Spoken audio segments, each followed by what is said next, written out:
Iba't ibang ahensya ng gobyerno ang pinuna ni Vice President Sara Duterte sa kanyang bagong inilabas na pahayag. Kabilang dito ang PhilHealth, ang Kamara at mga opisyal ng airport. Saksi, si Sandra Aguinaldo.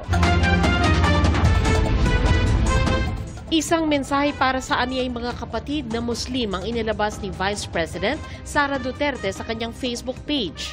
Tugon niya ito sa naunang pahayag ng 6 na Muslim tribes na nangakong magbibigay ng suporta pang-seguridad sa bise kung kakailanganin niya ito.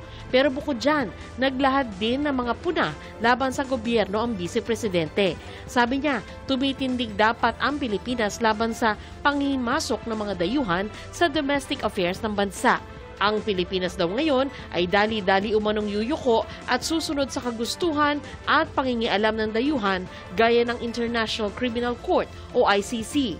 Dagdag pa niya, ang Pilipinas na dapat pinamumunuan ng mga taong may malasakit at kakayanan para itaguyod ang malinis na pamahalaan at pag-unlad, pinamumunuan umano ngayon ng mga taong walang katapatan sa trabahong sinumpaan.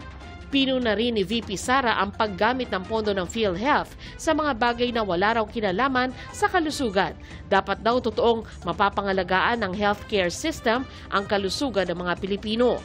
Matatanda ang naging kontrobersyal ang pagsasauli ng PhilHealth ng halos 90 billion pesos sa national government para pondohan ang unprogrammed appropriations sa ilalim ng 2024 national budget.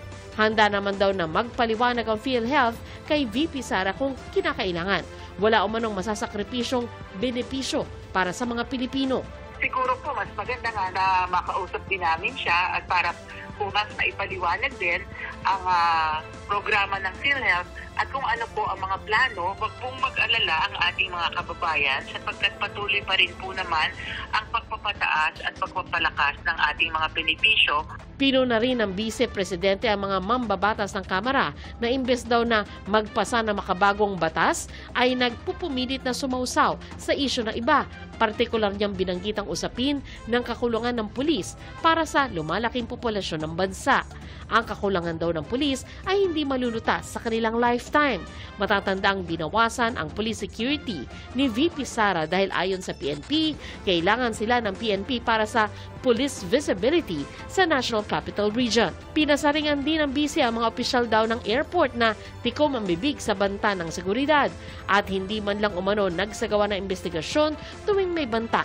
Hinalimbawa ng BC ang pagsasapubliko ng video at flight details at iba pa ng mga pasahero maging menor de edad. Hininga namin ng reaksyon ang Manila International Airport Authority pero wala pa silang sagot.